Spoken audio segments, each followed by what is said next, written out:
Bonjour.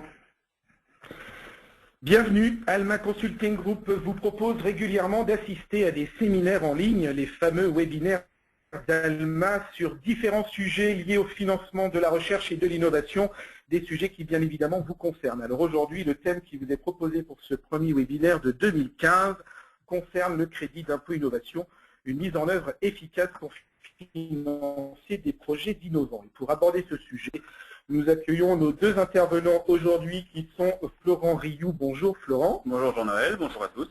Bonjour Sam Nang. Bonjour à tous. Vous êtes tous les deux experts en fiscalité de la recherche chez Alma Consulting Group.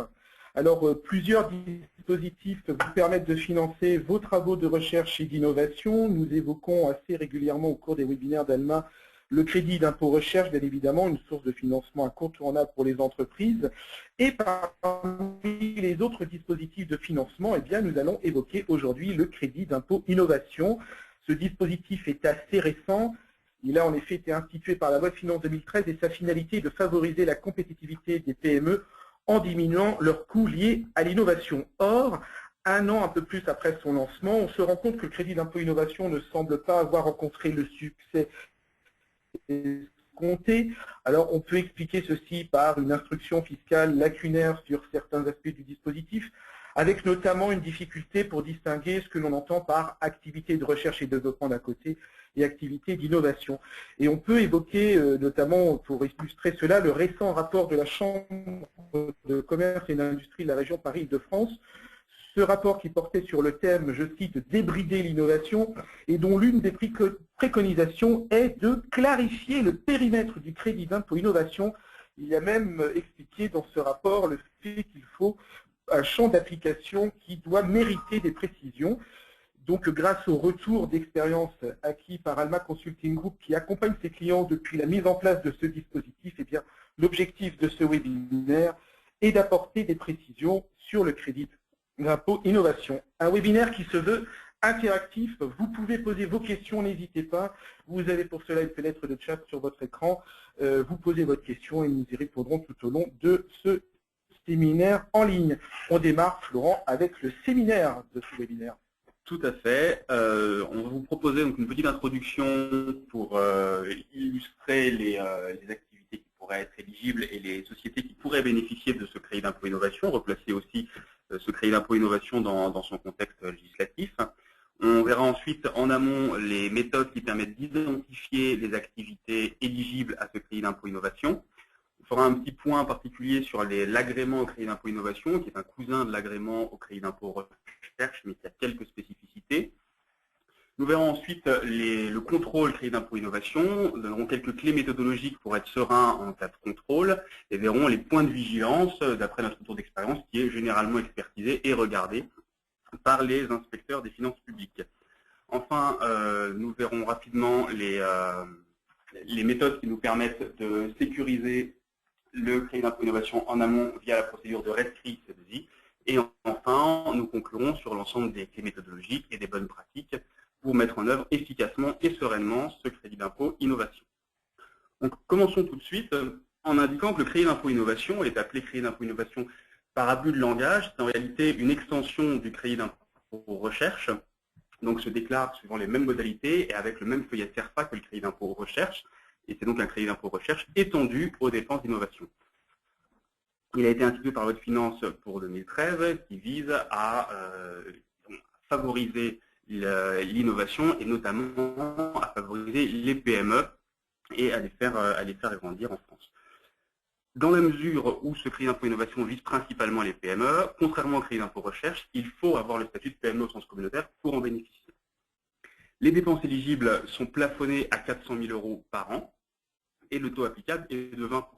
Un taux qui est un peu plus faible que le taux du crédit d'impôt recherche, parce que l'État a considéré que le crédit d'impôt recherche couvrait des dépenses de recherche et donc présentait un risque plus important que le risque qui est pris par les entreprises lorsqu'elles font de l'innovation. Par conséquent, le risque est moins fort, donc moins rémunéré. Mais passons tout de suite au statut de PME au sens communautaire, qui est donc nécessaire pour obtenir le crédit d'impôt innovation. Avant même de se poser la question d'un éventuel projet innovant dans l'entreprise, il faut d'abord vérifier que l'entreprise est bien PME au sens communautaire. Donc la définition est prévue par la communauté européenne, d'où son sens de PME au sens communautaire, est un peu différente de la PME telle qu'on peut l'entendre, PME française. On a les mêmes critères, donc effectif inférieur à 250 personnes et un chiffre d'affaires inférieur à 50 millions d'euros ou un total de bilan inférieur à 43 millions d'euros. Maintenant, il va falloir non seulement vérifier les critères au sein de l'entreprise, mais également agréger éventuellement ces critères en fonction des liens que cette entreprise aurait avec d'autres sociétés. Donc, on va avoir différents types de liens. Soit une autre entreprise est considérée comme liée, c'est-à-dire qu'elle a la majorité des droits de vote dans mon entreprise ou une influence dominante, ou inversement, mon entreprise a la majorité des droits de vote ou une influence dominante dans une autre entreprise, donc là, c'est en amont ou en aval. Dans ce cas-là, on va agréger 100% des données de l'entreprise liée avec mon entreprise. Si l'entreprise n'est pas liée, mais qu'elle détient plus de 25% ou est détenue à plus de 25% par une autre société. Dans ce cas-là, on va agréger non pas l'ensemble des données des deux sociétés, mais les données de l'autre société au prorata de la détention capitalistique qui lie mes deux structures. Si en revanche l'entreprise n'est ni liée ni partenaire, elle est considérée comme autonome et on ne va pas faire d'agrégation du tout, ni de personnel, ni de chiffre d'affaires. Pour illustrer, que ce soit un petit peu plus pratique, on va prendre un cas avec une société A qui a 10 personnes, 3 millions de chiffre d'affaires, qui détient 60% de B, 100 personnes, 30 millions, et 30% de C, 10 personnes, 5 millions. On pourrait inverser le schéma en considérant que c'est B et C qui détiennent A, ce sera exactement la même chose. Encore une fois, c'est les liens amont et aval. Dans ce cas-là, on a A qui est lié à B et qui est partenaire de C, donc 60% de la majorité des droits de vote et influence dominante dans B, et non lié à C, mais plus de 25%, donc partenaire de C. Donc pour apprécier le caractère PME au sens communautaire de A, il ne s'agit pas uniquement de prendre 10 personnes et 3 millions, mais de les agréger selon les méthodes qu'on a vues précédemment. Donc A est lié à B, par conséquent, on va agréger les données, on va prendre uniquement l'effectif, mais on fera la même chose pour le chiffre d'affaires. Donc A sera réputé avoir 10 plus 100 personnes de B, puisqu'elle est liée, donc on agrège l'ensemble des données, et est partenaire de C, donc 10 plus 10 fois 30%, et dans son cas critique, donc 10 plus 3 personnes. Ce qui fait que A, pour apprécier mon critère de PME au sens communautaire, aura 10 plus 100 plus 3, c'est-à-dire 113 personnes. Donc A reste PME au sens communautaire. Maintenant, le schéma peut se compliquer très légèrement si B elle-même détient ou est détenue, encore une fois, 100% d'une société D qui, elle, a 500 personnes. Dans ce cas, A, on va faire le même calcul pour A, seulement B n'aura plus 100 personnes, mais on va agréger les données de B avec celles de D. Par conséquent, B aura 600 personnes. Ce qui fait que A aura 613 personnes. Donc là, A n'est plus PME au sens communautaire. Donc une société qui a 10 personnes et 3 millions d'euros de CA n'est pas PME au sens communautaire du fait des détentions capitalistiques en cascade. Si maintenant D n'est pas détenu par D, mais par C. Dans ce cas, quelle est la pratique à retenir? Eh bien, dans ce cas, la règle veut que l'on agrège les données en cascade tant que les entreprises sont liées. Donc A est partenaire de C, donc je ne m'intéresse pas de ces détentions avec D, et A reste PME au sens communautaire avec 113 personnes, un chiffre d'affaires qui se calcule de la même manière. C'est vraiment très important cette appréciation de PME au sens communautaire puisque c'est un critère nécessaire pour l'obtention du crédit d'impôt innovation, encore une fois, avant même de se demander si on a des projets innovants. Et il n'est pas si évident qu'on pourrait le penser au premier abord.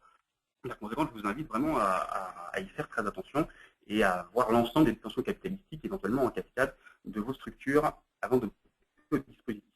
Maintenant, une fois qu'on a bien ce statut de PME au sens communautaire, quelles vont être les dépenses éligibles et les projets qui sont considérés comme innovants par le dispositif? Alors, le périmètre du crédit d'impôt innovation concerne les travaux nécessitant la réalisation de prototypes ou d'installations pilotes en vue de développer un nouveau produit, hors opération déjà éligible au titre du crédit d'impôt recherche pour sa composante R&D. Alors, pour qu'un produit soit considéré comme nouveau, il faut qu'il réponde à deux conditions cumulatives. La première, c'est qu'il ne soit pas déjà mis à disposition sur le marché. La seconde, c'est qu'il se distingue des produits existants par une amélioration substantielle des performances, soit sur le plan technique, soit sur l'éco-conception, l'ergonomie ou de ses fonctionnalités. Il n'est pas nécessaire de cumuler toutes ces améliorations de performance.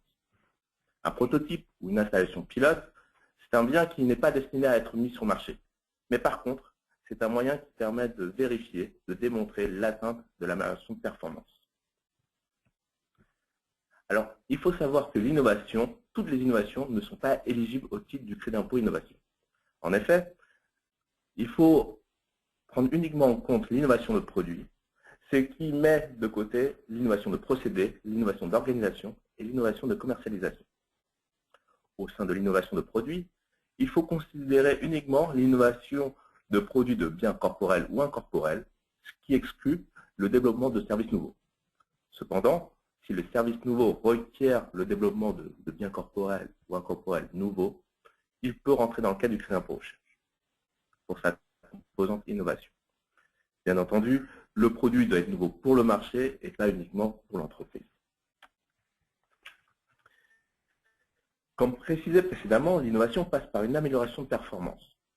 Celle qui vient en premier à l'esprit, c'est l'amélioration de performance technique. On a tout de suite en tête la fiabilité, une amélioration de la fiabilité, de la précision, une diminution de poids ou une augmentation de débit.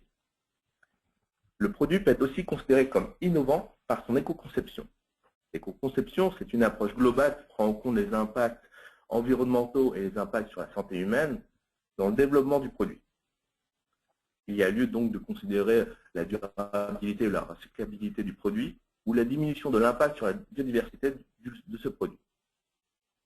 Un produit peut être également considéré comme innovant lorsqu'il apporte une nouvelle fonctionnalité ou qu'il l'améliore de façon sensible. Enfin, on peut aussi apprécier l'innovation de produit de par son ergonomie physique ou cognitive. Un produit est innovant par rapport aux autres produits du marché de référence. Mais quel est le marché à considérer? La définition issue de la doctrine est la suivante. Le marché se définit comme l'entreprise et ses concurrents. La portée géographique de la notion de nouveauté pour le marché dépend donc de l'environnement concurrentiel dans lequel opère l'entreprise et peut inclure par conséquent des entreprises nationales et internationales. Il est maintenant utile de se poser certaines questions. Qui sont les concurrents? On peut prendre en compte les concurrents directs ainsi que les concurrents alternatifs. Quel est le périmètre de l'environnement concurrentiel? Certains produits peuvent être soumis à une concurrence internationale, mais d'autres peuvent être soumis à un marché plus restreint, à des marchés de niche, du fait, par exemple, de la différence de normes en vigueur. Sur quels éléments peut-on effectuer une analyse de marché? Il est possible de s'appuyer sur des recherches Internet, des études de marché ou une veille concurrentielle pour définir un marché et permettre de savoir s'il y a une amélioration de performance par rapport aux produits existants.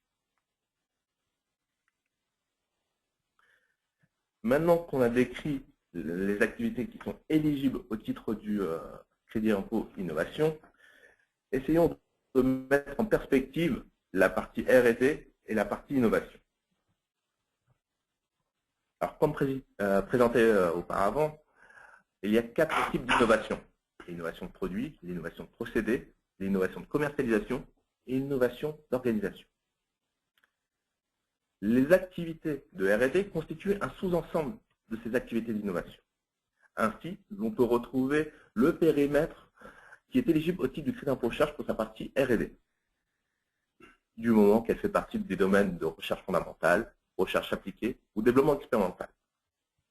Alors que les activités éligibles au crédit impôt innovation sont uniquement cantonnées au niveau de l'innovation de produits. On constate alors qu'il existe une zone de recoupement entre la partie crédit impôt innovation et le CIR R&D. Pour faire la distinction, il faut vérifier si le produit présente uniquement une amélioration de performance. Dans ce cas, on rentrera dans le champ du crédit impôt innovation.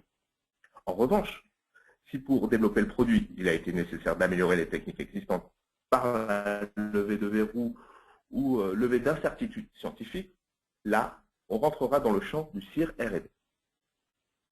Maintenant qu'on a vu les différences de typologie d'activité, intéressons-nous au niveau des postes de dépenses.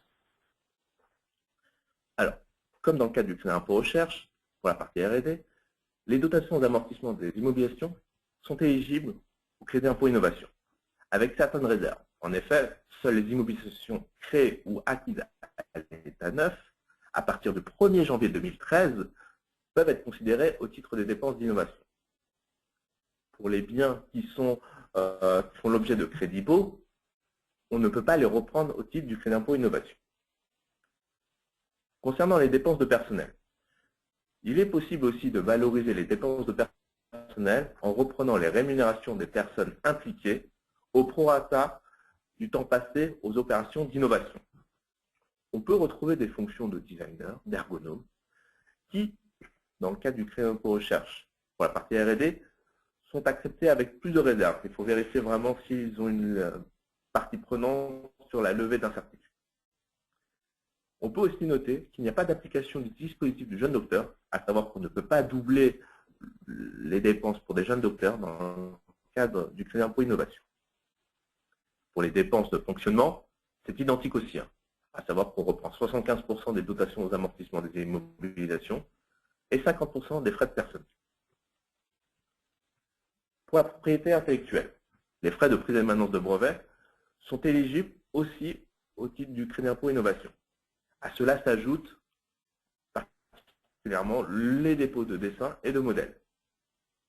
C'est strictement identique pour les frais de défense de brevet, où l'on peut reprendre aussi les dessins et modèles dans le cadre de l'assiette du crédit d'impôt innovation. Pour la partie sous-traitance des prestations d'innovation, il est toujours possible de valoriser ces frais. Par contre, on ne peut pas les sous-traiter auprès d'organismes publics de recherche, hormis les centres techniques et industriels, ce qui signifie qu'on ne peut pas les doubler.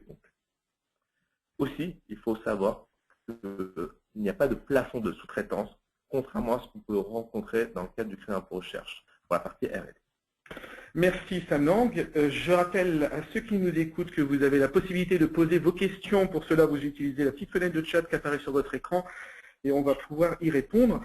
D'ailleurs, on en a déjà reçu peut-être un petit peu plus des précisions sur ce qui vient d'être évoqué. On pose la question, sommes-nous éligibles si le prototype est vendu? Alors, quand on reprend la doctrine, quelle est sa définition? Sa définition, c'est qu'un prototype n'est pas destiné à être mis sur le marché, mais est un moyen pour démontrer l'amélioration de performance. Donc, ce qui signifie qu'il ne doit pas être vendu. Cependant, je pense que l'esprit de la loi mérite d'être précisé, peut-être par voie jurisprudentielle ou par de nouvelles doctrines. Il y a une autre question sur un projet d'innovation qui porte sur un nouveau produit et un projet qui n'aboutit pas. Est-ce que ce projet est éligible au crédit d'impôt innovation? Alors là, on touche à une différence entre le crédit d'impôt recherche pour la partie R&D et la partie innovation. Dans le cadre du crédit d'impôt recherche, ce que l'on valorise, c'est les efforts à faire de la recherche. Donc à essayer d'atteindre les performances visées à la vente. Là, par contre, au niveau du crédit d'impôt innovation, ce qu'on recherche, c'est de développer ce nouveau produit. Donc si on ne parvient pas à démontrer cette atteinte, on n'est pas éligible au titre du crédit d'impôt innovation. Très bien. On va poursuivre. Je suppose qu'il y aura plusieurs questions. N'hésitez pas à les poser sur la fenêtre de chat. On en a plein qui arrivent en ce moment. On va les recueillir et on y reviendra tout à l'heure. On continue, Sam Lang, avec cette fois l'agrément crédit impôt innovation.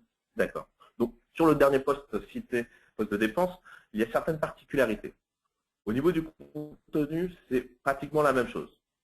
Cependant, il faut présenter un projet d'innovation. Il faut aussi présenter les aptitudes, les compétences des personnes qui sont impliquées à ces opérations, dans une limite maximum de 5 personnes, et toutes sortes de données administratives.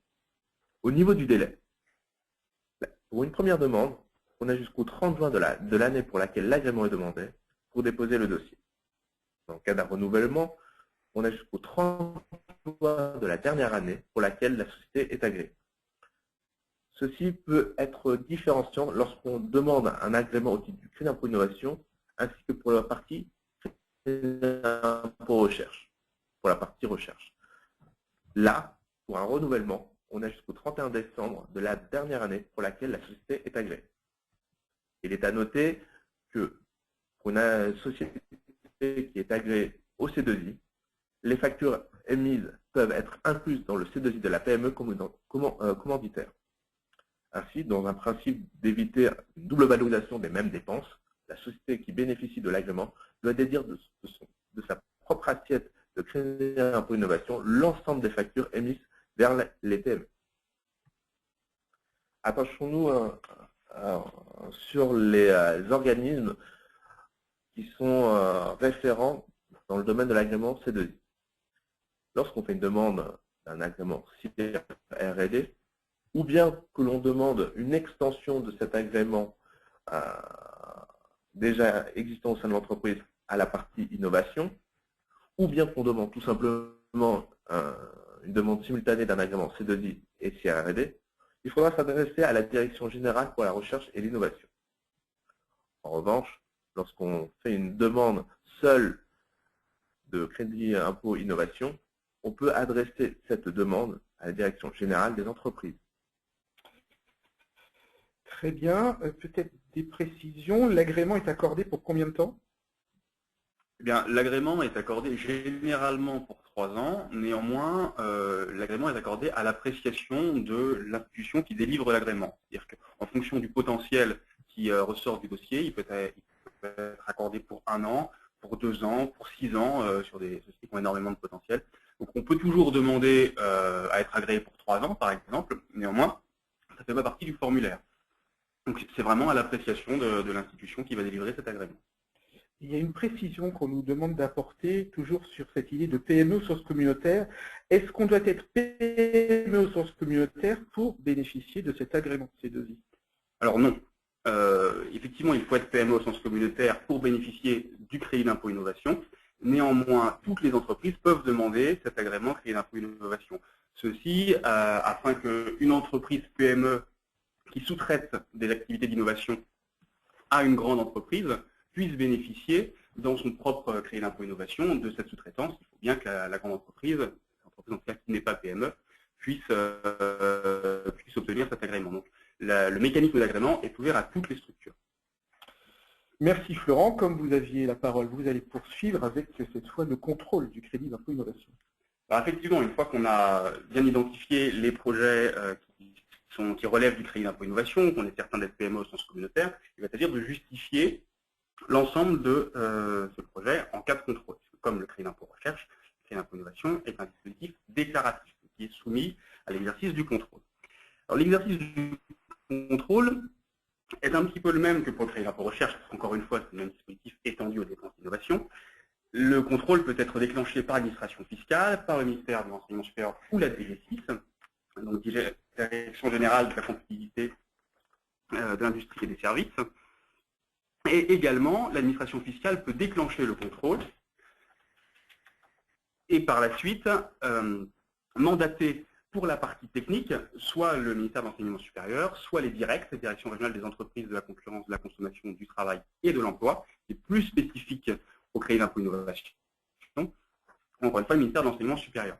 Donc, il faut absolument, au moment où le contrôle se déclenche, avoir déjà fait le dossier justificatif, puisque l'exercice du droit de contrôle peut s'exercer jusqu'à 3 ans après la date de déclaration, et par conséquent, retrouver des données 3 ans après, c'est extrêmement compliqué. Donc, une fois que le crédit d'impôt innovation est déclaré, il faut absolument avoir un dossier justificatif qui, en cas de contrôle, puisse justifier justement que les dépenses rentrent bien dans le cadre. C'est évidemment la même procédure pour le crédit d'impôt recherche. Néanmoins, les dépenses étant d'innovation et pas de recherche, le dossier diffère évidemment. Donc, en quoi le dossier diffère? Eh bien, on va revenir aux critères qui permettent de qualifier un projet d'innovant. Et pour construire le dossier, ce qu'on peut vous conseiller de mieux, c'est de construire un dossier qui ne soit pas un dossier descriptif de l'ensemble des projets. Évidemment, on va parler des projets, mais le dossier va être argumentatif. C'est un dossier qui va prouver que les dépenses sont effectivement éligibles au crédit d'impôt innovation.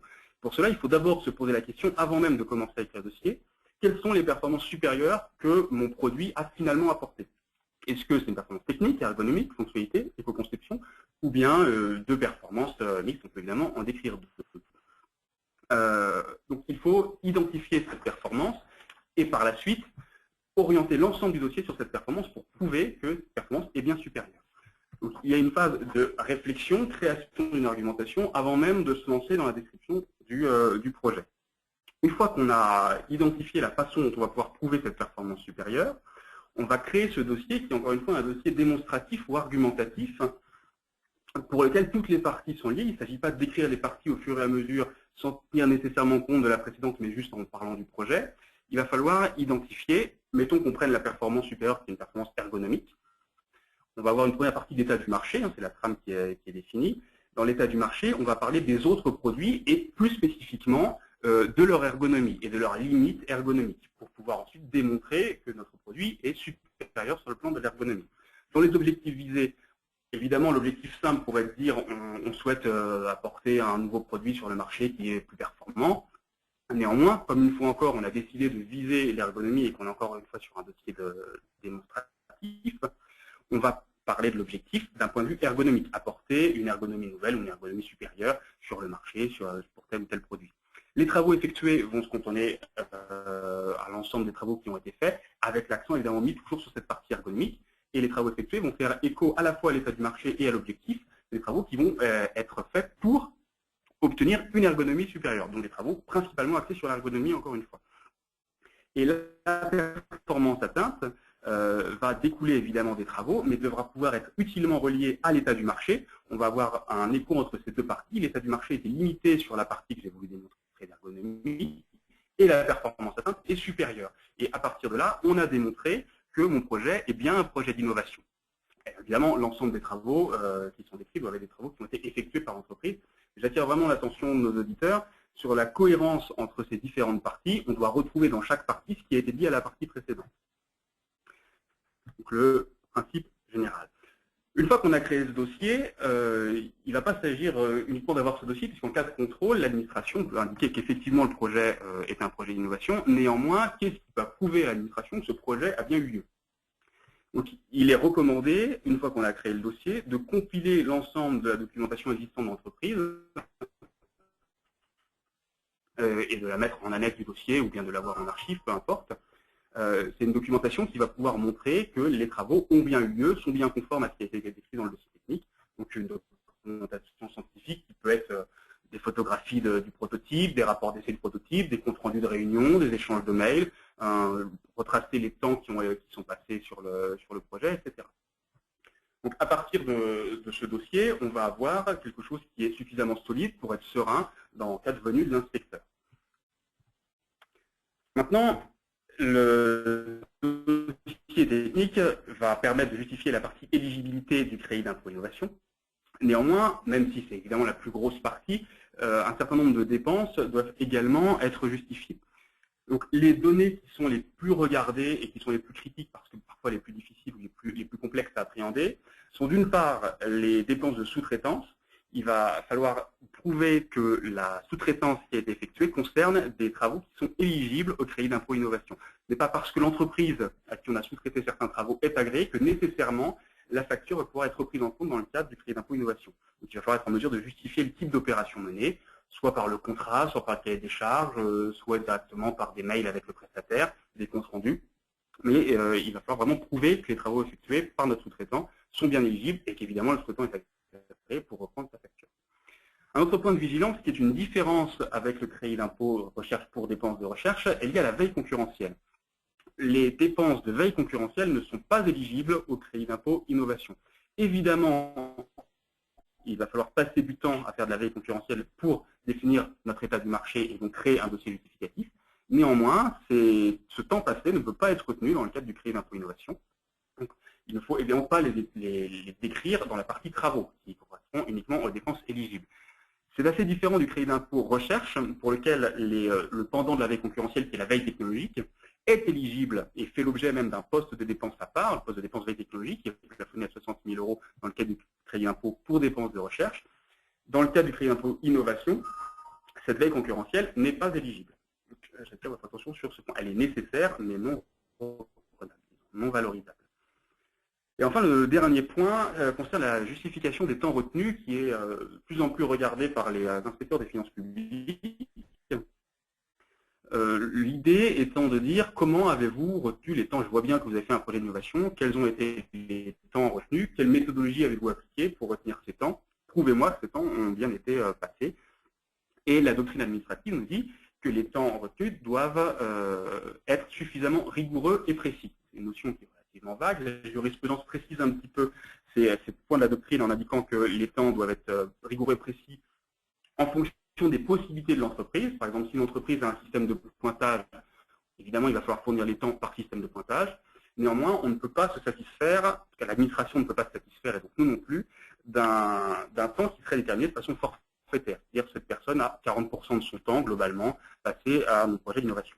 Ce n'est pas suffisant. Donc, il va falloir mettre en place une méthodologie de temps, soit un temps qui est fait par trimestre, soit un temps par mois, en fonction, encore une fois, des possibilités de l'entreprise.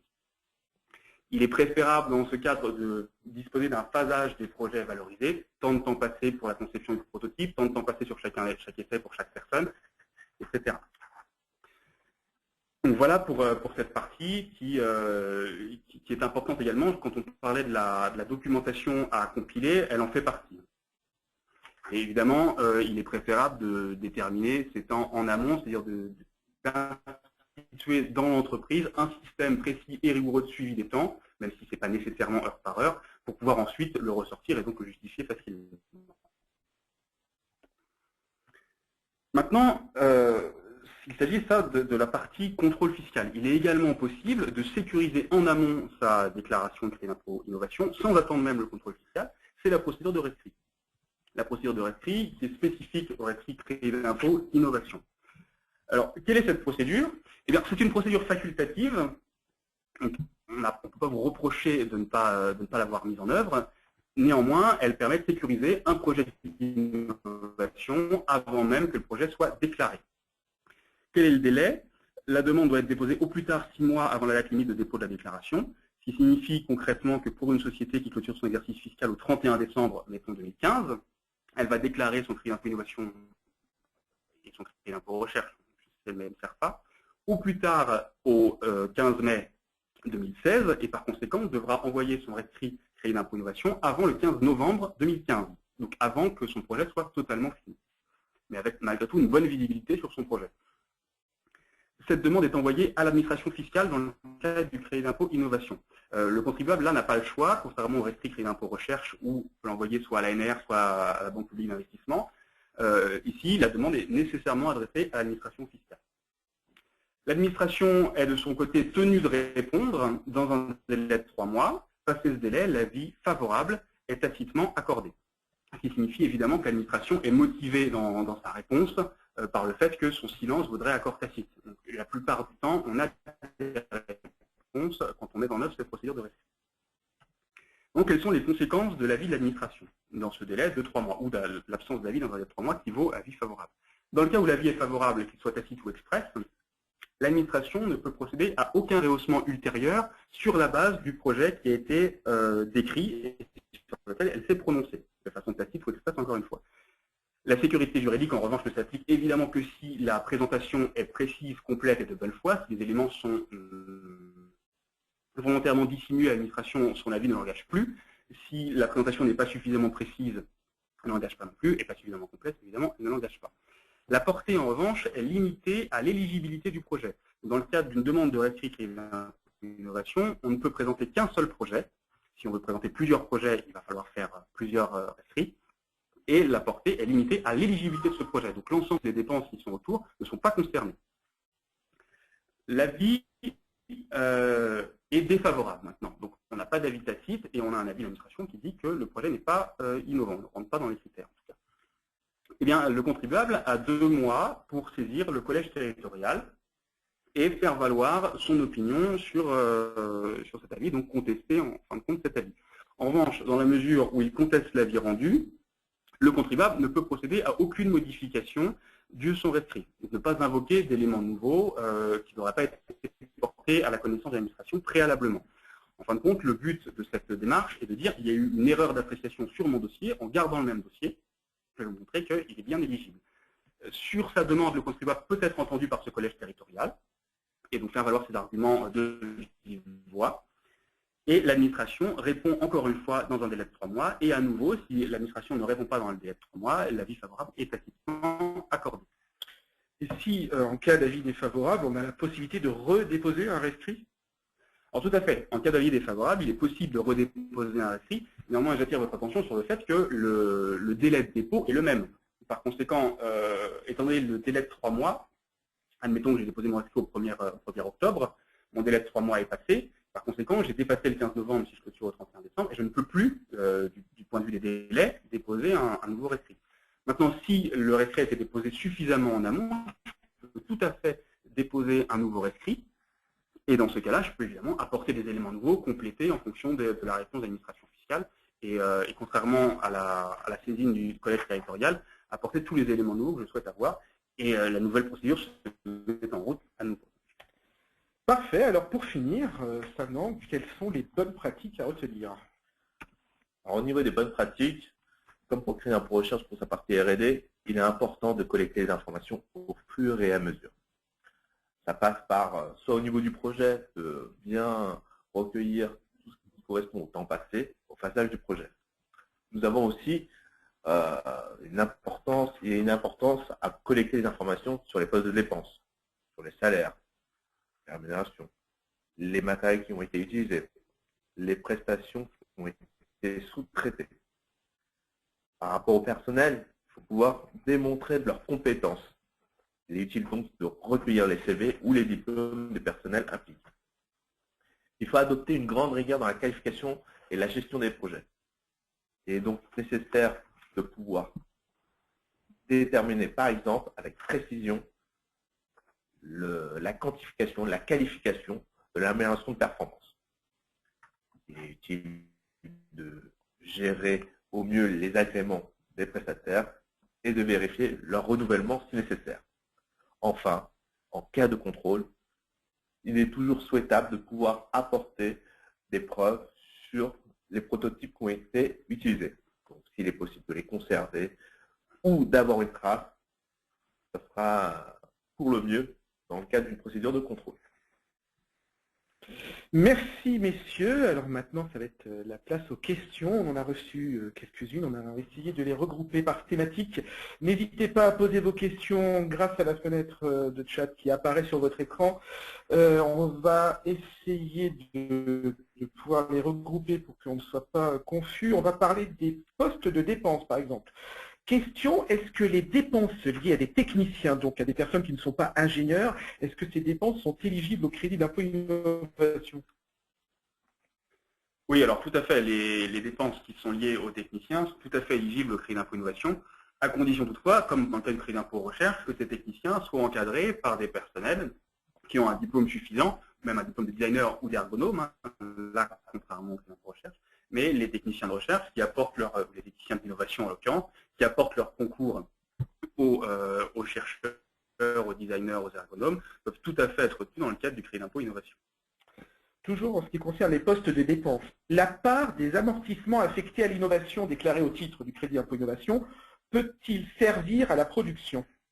Alors oui, comme pour le crédit d'impôt recherche, pour la partie R&D, il faut pouvoir faire la distinction de ce qui appartient à des opérations d'innovation ou à des opérations de production.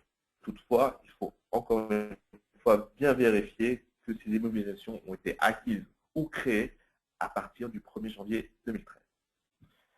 Au niveau des opérations éligibles, alors il y a déjà une première question. Est-ce qu'il faut nécessairement que le produit présente des performances supérieures sur les 4 critères que vous avez mentionnés tout à l'heure pour être éligible? Alors, il faut uniquement pouvoir démontrer qu'il y a une atteinte d'amélioration de performance sur l'un des 4 critères. Sur l'amélioration technique, l'amélioration d'éco-conception, de fonctionnalité ou d'ergonomie.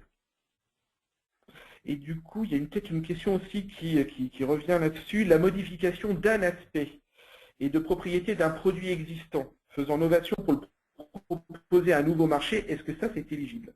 Alors, la question n'est peut-être pas suffisamment claire, parce que ce qu'il faut, dans le cadre du crédit d'impôt innovation, c'est de pouvoir démontrer, en tout cas de qualifier une atteinte d'une amélioration de performance par rapport aux 4 critères précités.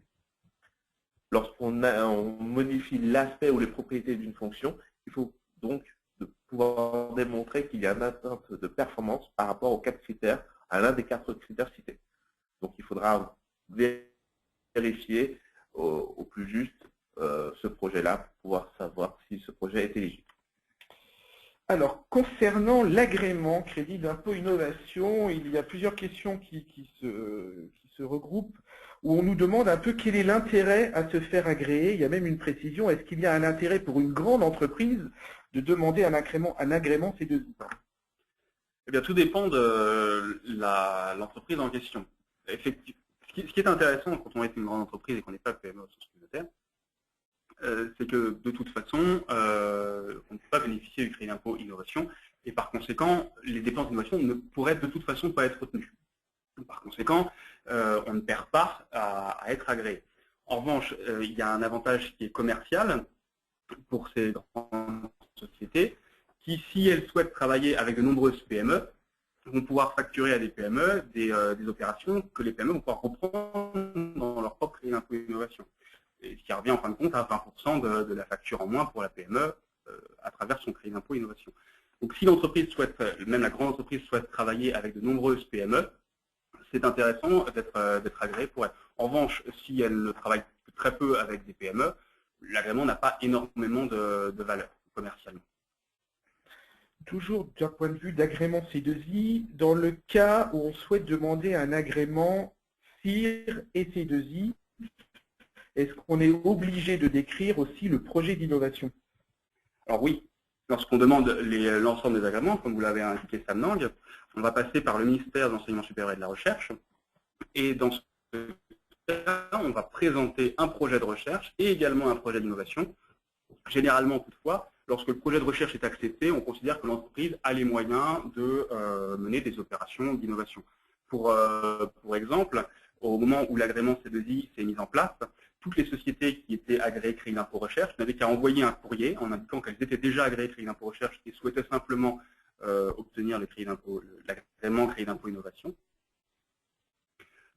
pour leur accorder. Donc on considérait qu'une société qui est déjà agréée crédit d'impôt recherche est nécessairement de facto agréée crédit d'impôt innovation si elle le souhaite, elle a les moyens de le faire. Malgré tout, dans la demande telle qu'elle est présentée, il va falloir présenter les deux projets, crédit d'impôt recherche et partie innovation. Très bien, je précise que Alliance Consulting Group vous accompagne justement dans votre demande d'agrément. Autre question, alors là on va peut-être revenir sur un point important, parce qu'évidemment c'est un dispositif qui est nouveau. On nous demande de revenir sur la définition des projets éligibles au titre du CIR et du C2I d'un point de vue technique seulement. Pour faire la distinction, est-ce que vous pouvez revenir là-dessus pour avoir un peu plus de précision? C'est ce qu'on nous demande. D'accord. Alors, par rapport à cela, effectivement, la distinction entre le crédit d'impôt innovation et le crédit d'impôt recherche, c'est une condition supplémentaire pour être éligible au crédit d'impôt recherche pour la partie R&D. Dans les deux cas, il faut démontrer que le produit aura des performances supérieures techniquement. Mais dans le cadre du crédit d'impôt recherche pour la partie R&D, il faut aussi démontrer que pour parvenir à cette atteinte, ou en tout cas tenter de parvenir à cette atteinte de surperformance, qu'il soit nécessaire de dépasser les techniques existantes, le savoir-faire de l'homme du métier. Donc c'est là où, pour le spectre des produits avec une amélioration de performance au niveau technique, il faut faire attention. C'est-à-dire s'il y a une nécessité de dépasser l'état des techniques existantes. On a des questions sur le rescrit, crédit impôt innovation. Alors, conseillez-vous l'utilisation du rescrit pour le crédit d'impôt innovation et pour le crédit impôt recherche par la même occasion, et quelles sont les pratiques? Alors, est-ce qu'on le conseille? Effectivement, ça va dépendre du risque qui est pris par la société. Un projet qui serait difficilement qualifiable d'innovation sur lequel on pourrait avoir des doutes, si on souhaite absolument avoir une sécurité juridique, il est préférable de passer par procédure de rescrit. Sinon, évidemment, le risque est très important d'avoir une appréciation défavorable à la suite du contrôle. Sur les pratiques qu'on a constatées sont très très peu de rescrits pour le moment. Le rapport de la Cour des comptes indique que 2% de mémoire des sociétés passent par voie de rescrit, donc c'est très peu également. Néanmoins, le rescrit s'est énormément assoupli. Précédemment, il fallait que le rescrit soit déposé avant même le commencement des travaux, ce qui évidemment devenait extrêmement compliqué pour avoir une description complète des travaux effectués. Et ce délai s'est assoupli. Donc l'administration encourage au maximum les entreprises à passer par voie de rescrit, de façon à avoir un protocole, disons, d'accord et qui soit moins coercitif envers les sociétés. Alors, le problème maintenant de la procédure de rescrit, donc elle a évidemment l'avantage énorme de sécuriser l'éligibilité du projet en amont de la déclaration. L'inconvénient qu'on a, c'est que ce qu'on a indiqué un petit peu précédemment, c'est-à-dire qu'on va avoir un dossier qui, s'il est refusé, offre très peu de recours aux contribuables pour contester la décision de l'administration. On va avoir juste la possibilité de passer devant un collège, et puis ensuite, eh bien, peu de recours. Alors que dans le cadre d'un contrôle fiscal, on a un débat oral et contradictoire, on a ensuite des échanges avec l'administration, on peut aller voir le supérieur hiérarchique, faire une réclamation contentieuse. Enfin, on a énormément de recours possibles qui permettent de faire valoir notre position. Donc, le problème du rescrit ou l'inconvénient, c'est qu'on va être d'une certaine façon à la merci d'une appréciation de l'administration qui peut éventuellement être erronée. Et dans ce cas-là, les recours sont très faibles. Et évidemment, un dossier qui serait passé par voie de rescrit et refusé par l'administration prendrait un risque énorme à être valorisé par la suite. Donc, ça coupe court à l'ensemble à une possibilité en cas d'avis défavorable. Donc c'est vraiment un outil qui est à double tranchant. Avis défavorable, c'est peu de recours, peu de possibilités de faire quelque chose. Par contre, l'avis favorable est très sécurisant pour l'entreprise du point de vue du projet d'innovation, même si les dépenses restent encore à être justifiées en cas d'un éventuel contrôle fiscal. Très bien. Alors, une question, est-ce qu'une publication, une communication scientifique peut donner du poids au dossier C2I autant que pour un projet CIR? Alors, effectivement, une publication scientifique permet de matérialiser un faire important du projet. Souvent, on peut voir une innovation ou un dépassement des techniques. Donc, effectivement, c'est un élément qui est à prendre en considération et qui a du poids. Après, à vérifier le contenu de cette publication. Pour autant, il est curieux de valoriser un projet en crédit d'impôt innovation lorsqu'il y a une publication scientifique. Donc, il faut vérifier au cas par cas, mais souvent, la plupart du temps, lorsqu'il y a une publication scientifique ou un article scientifique, tout simplement, il y a plus de prédisposition à un crédit d'impôt recherche avec sa composante R&D. Une question concernant le contrôle fiscal, on l'a évoqué tout à l'heure. Est-ce que l'administration est forcée de suivre l'avis du ministère qu'elle mandate? Alors non, le ministère est là à titre consultatif et par conséquent l'administration a le choix de suivre ou non l'avis du ministère en fonction de la façon dont si elle pense qu'il est fondé ou non. Maintenant, ça c'est la théorie. Dans la pratique, l'administration suit à 99% de fois, évidemment, l'avis du ministère qu'elle a mandaté. Elle demande un avis, c'est pour le suivre. Mais il n'y a aucune loi qui l'oblige à suivre cet avis. Et par conséquent, elle n'est pas non plus, inversement, tenue à cet avis.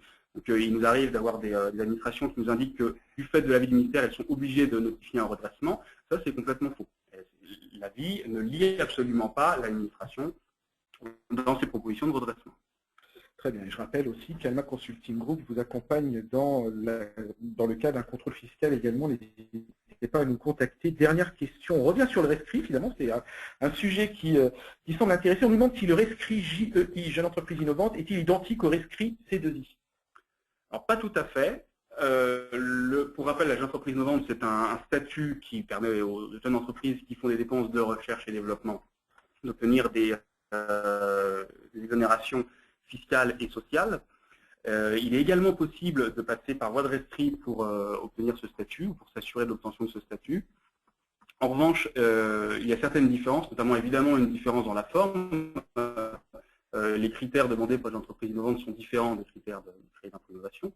Et sur le fond, on a à peu près les mêmes recours, le même délai de réponse de l'administration, avec également un avis favorable tacite au bout des 3 mois sans réponse.